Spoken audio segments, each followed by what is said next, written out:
Eto na naman si Ted Filon. May nakakatawang banat tungkol po dyan sa nagsabing malinis daw ang 2026 budget. Eto, panoorin nyo. Soto, Junior, eto ang video.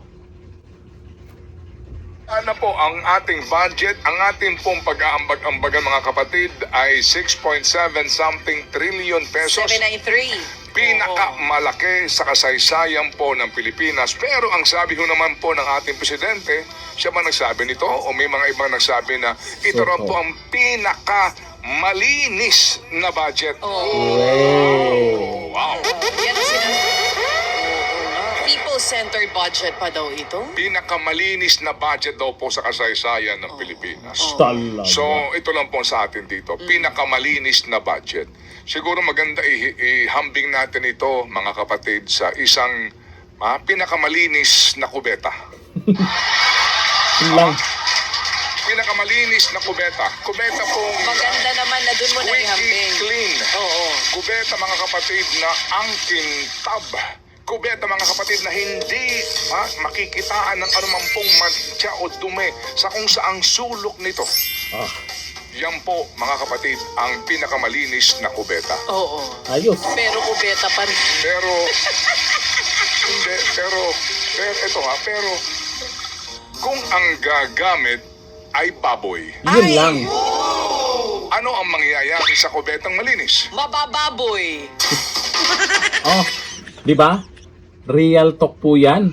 Kasi naman itong nakaraan, matapos permahan ng ating mahal na Pangulong Bongbong Marcos, ang budget na yan, may senador na nagsabing napakalinis daw. Ayon po dito sa balita ngayon, ganito inilarawan ni Senator President Vicente Sotto III ang naging hakbang ng Pangulo matapos permahan ni Ferdinand Bongbong Marcos Jr. ang 6.793 trillion 2026 national budget at sabay na ibeto ang halos 92.5 billion sa unprogrammed appropriations. Ito ang pagkasabi ni Sotto. Malinis yung budget, pero gusto ni BBM mas malinis pa. Ay, talaga naman. Anong klaseng linis yan? Baka sisimutin lang ha. Ayon kay Sotto, kahit may tuturing na cleanest budget ever, na ang 2026 GAA, pinili pa rin anya ng Pangulo na tanggalin ang mga probisyong maaaring pagmulan ng discretionary spending. Anya, tama lamang ang veto upang tuluyang isara ang anumang puwang na maaaring abusuhin sa hinaharap. Pero grabe niyan no? 6.793 trillion ang 2026 budget. Ang tindi niyan. Kaya doon sa pagpirma nila, sabi daw para daw sa taong bayan yan. Yun nga lang, nung napirmahan, nagpicture-picture, ang laki ng mga ngiti nila. Pero kung sinasabing para sa taong bayan, bakit yung taong bayan ay hindi naman masaya? Diyan sa sinasabing trilyong budget para daw sa taong bayan. Bakit sila lang masaya? Para kanino ba talaga ang budget na yan? Tapos sasabihin, malinis? Sino kaya ang naniniwala na malinis? Sa bagay, dito naman kay Ted Filon, naniniwala silang malinis. Yun nga lang, saan kinumpara? Depende po yan sa paggamit. Malinis ngayon ng pinermahan yung paggamit.